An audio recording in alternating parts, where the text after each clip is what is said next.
What's up guys? Nandito na naman si BNP official vlog. Pag-uusapan lang natin to guys ngayon. Nag-comment na si Vice President Sara Duterte. Nagsalita na siya sa nangyayaring mga bagay-bagay sa ating bansa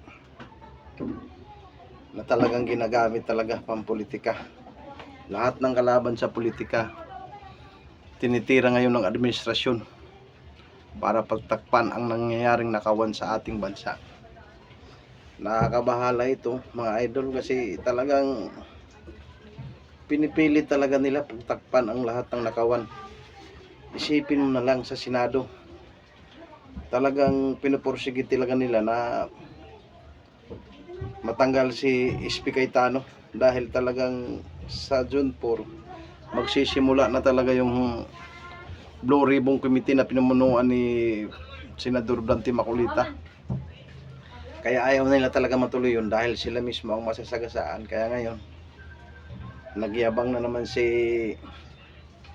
Senator Rapi Tulfo dahil hindi nga pumasok yung mga majority ngayon na buwisit si Rapi Tulfo na bakit daw hindi pumasok si Alan Cayetano. Kung ayaw niya pumasok daw sa Senate, mag-resign na lang daw sila na naman ang majority. Kaya magulo talaga to mga idol. Inahamon ni Rapi Tulfo si SP Cayetano na mag-resign na lang bilang Senate President dahil naboysit din si Rapi Tulfo eh. Umandar na naman yung kayabangan niya eh.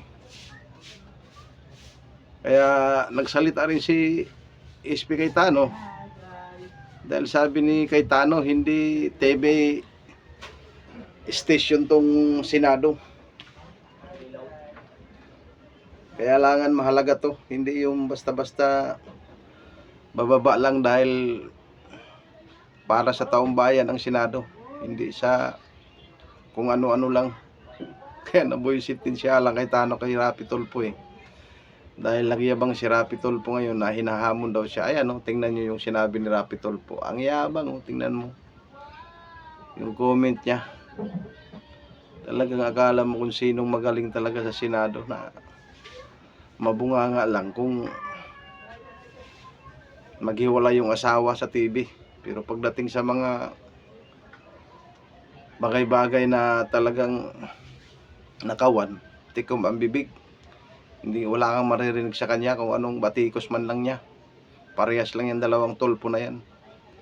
Puro tahimik pagdating sa flood control project, pero pagdating sa mga awayan ng asawa, mga bunganga, parang puwit ng penguin eh, nakakabuhisit rin eh. So yun lang muna guys ang update natin ngayon. Huwag kalimutan mag-subscribe, mag-like, mag-comment, mag-share, mag-follow sa Facebook page natin na BNP Official Vlog para maka-updated kayo sa laging bagong balita, walang halong fake news. Maraming salamat. Bye-bye!